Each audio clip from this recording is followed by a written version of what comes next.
Bonjour, bienvenue aux délices de Lic. Aujourd'hui, je vous propose un dessert simple, la panna cotta, que nous choisissons avec coulis de framboise. Et pour ajouter un petit peu de peps, nous ferons un petit crumble à la poudre d'amande pour une petite pensée pour ma copine Adélaïde. Alors, pour commencer, les ingrédients. Il vous faut 75 g de sucre en poudre, 500 ml de crème liquide entière, pas moins de 30% de matière grasse, 3 feuilles de gélatine, ou si vous préférez, vous prenez de l'agar-agar en poudre, donc vous comptez 2 g par feuille de gélatine, c'est-à-dire 6 g d'agar-agar. Nous avons choisi aujourd'hui de prendre un coulis de framboise déjà fait. Pour le crumble, 100 g de beurre, 100 g de poudre d'amande, 100 g de farine et 100 g de sucre. Et puis n'oublions pas, bien sûr, notre petite gousse de vanille. Alors nous allons commencer par faire chauffer la crème avec le sucre, la gousse de vanille. C'est parti!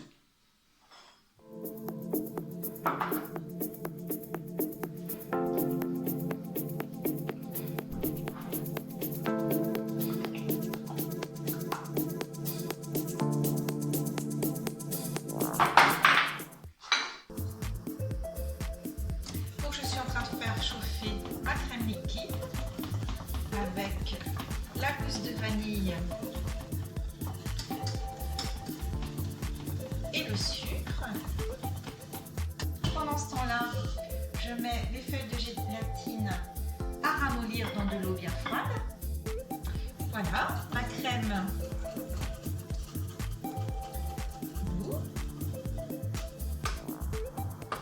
Je vais pouvoir couper le feu.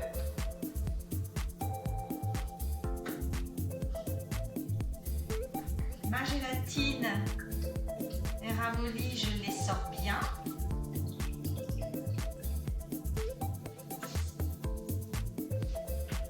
Et je la mets rapidement dans ma casserole de crème.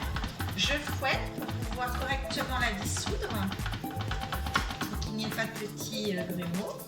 Alors si c'est de l'agar-agar, ben vous le mettez à l'identique.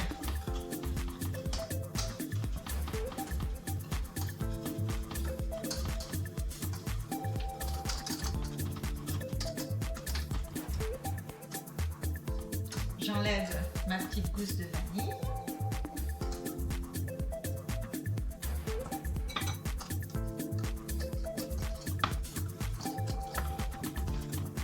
Voilà, il n'y a pas plus simple.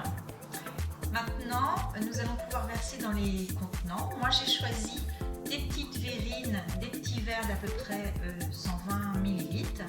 Libre à vous de choisir le contenant que vous souhaitez. Vous pouvez faire un seul contenant si vous voulez faire comme une crème, comme un gâteau. Voilà. Alors, une petite astuce pour éviter de renverser quand vous voulez remplir les verrines. Vous videz votre casserole d'abord dans un petit bec verseur et ensuite le petit bec verseur, vous pourrez l'utiliser pour remplir les petites verrines.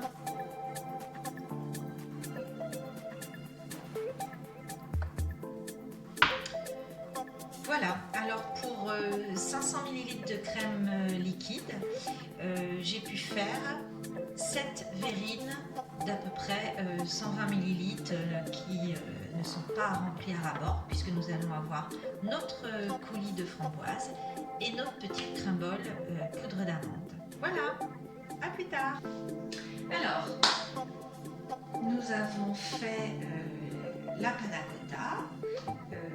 Nous allons la laisser une dizaine d'heures au réfrigérateur quand elle sera bien refroidie. Maintenant, nous allons préparer notre petit crumble poudre d'amande. Donc, je mélange tous les ingrédients, les 50 g de farine, les 50 g de poudre d'amande,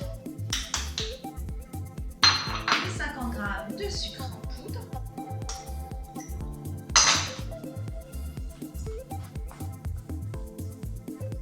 et puis bien sûr les 50 g de beurre. L'idée, c'est de faire un petit sable bien croustillant.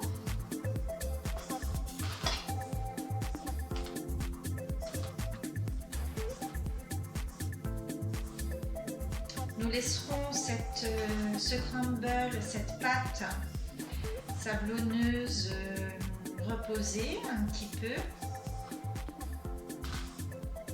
qu'elle durcisse légèrement avant de la passer au four une quinzaine de minutes. Et notre crumble sera prêt. Alors voilà, mon petit crumble est fabriqué. Je vais l'étaler sur une plaque qui va au four. J'ai mis un papier sulfurisé.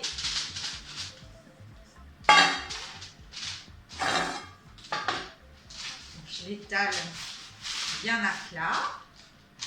Je rectifie s'il y a des gros morceaux.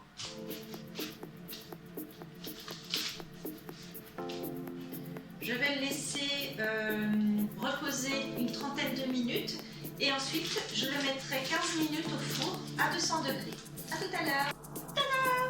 Voici le résultat final. Panna cotta au coulis de framboise et avec son petit crumble de poudre d'amande. À bientôt.